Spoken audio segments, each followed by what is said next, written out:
Hi, Jakob Stief here, the long-haired freaky dude. Today I'm going to talk about the ancient Grecian comedy play, The Knights, by Aristophanes, translated into English by Benjamin Bigley Rodgers.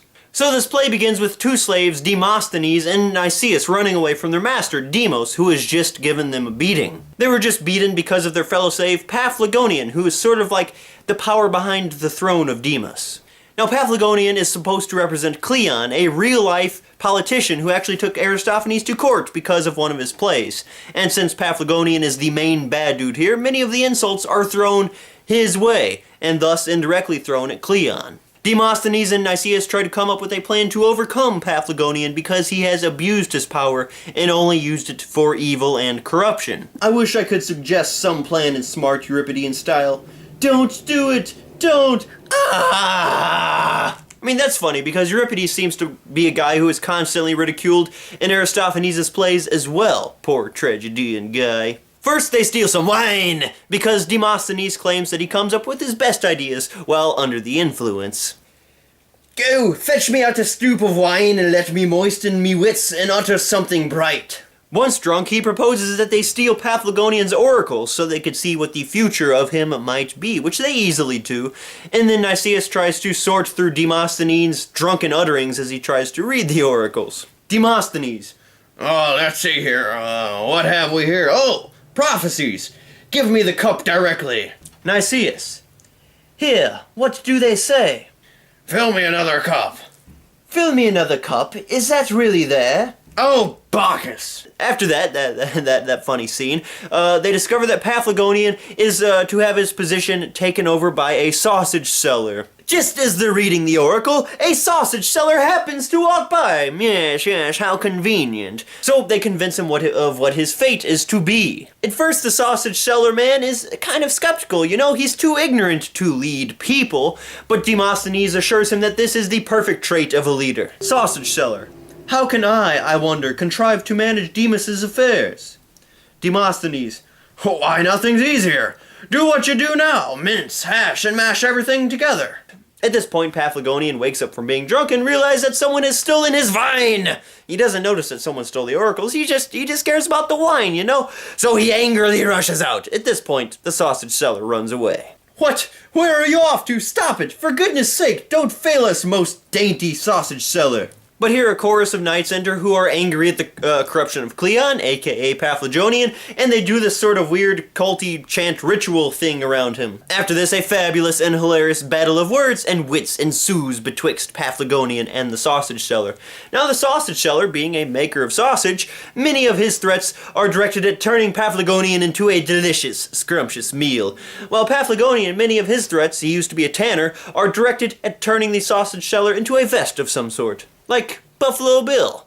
Put the lotion in the basket. Needless to say, there's a lot of golden lines here. One by the sausage seller, which is kind of disturbing. Now by the knuckles which in youth which would discipline my head, and those hard-handled butcher's knives they often used instead.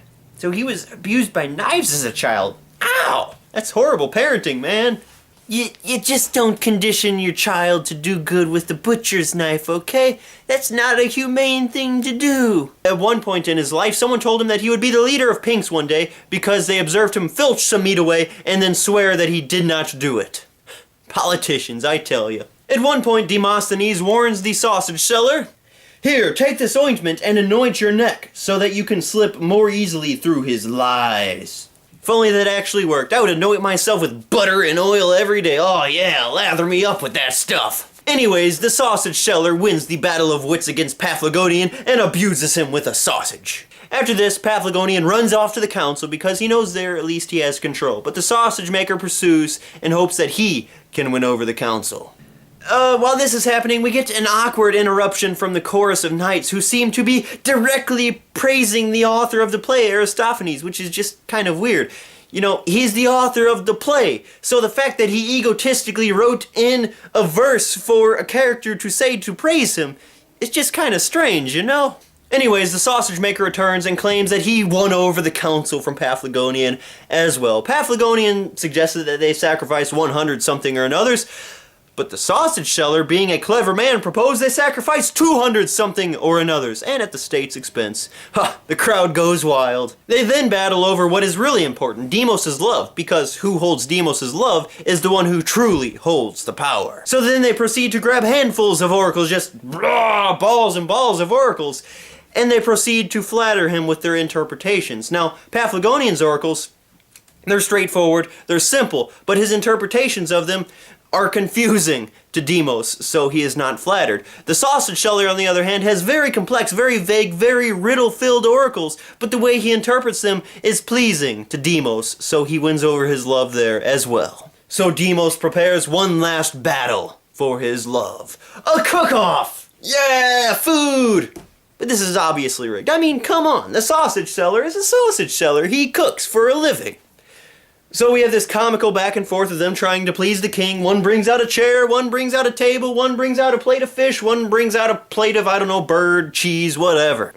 I bet this looks hilarious performed on stage. The last thing that Deimos asks for, Paphlagonian actually prepares first. But the sausage seller, he performs an old, oh, your shoe's untied trick and causes Paphlagonian to look away, at which point he steals his meal and he presents it before Deimos. Deimos is thrilled. Now he knows that the sausage seller stole the meal, but he still loves him because it's not about who made the meal, but who gives it to him in the end.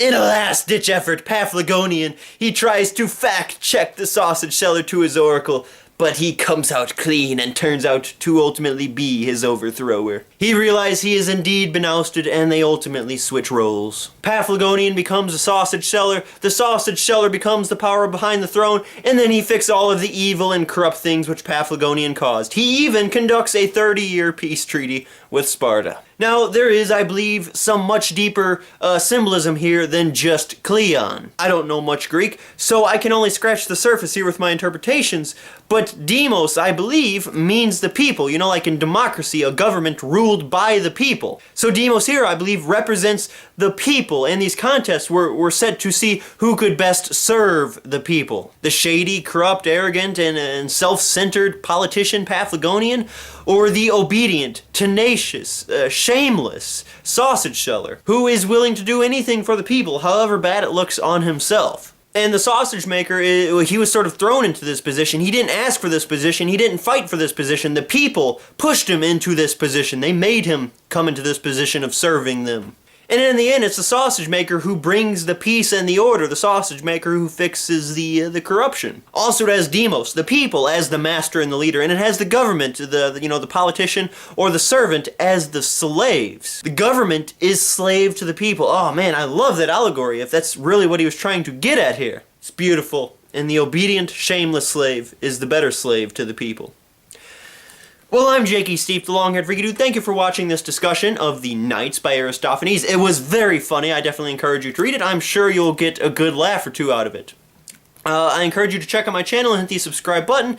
There's many more great book reviews. We're reading through the great books of the Western world, which is just so much fun. I encourage you to join along, maybe post videos of your own.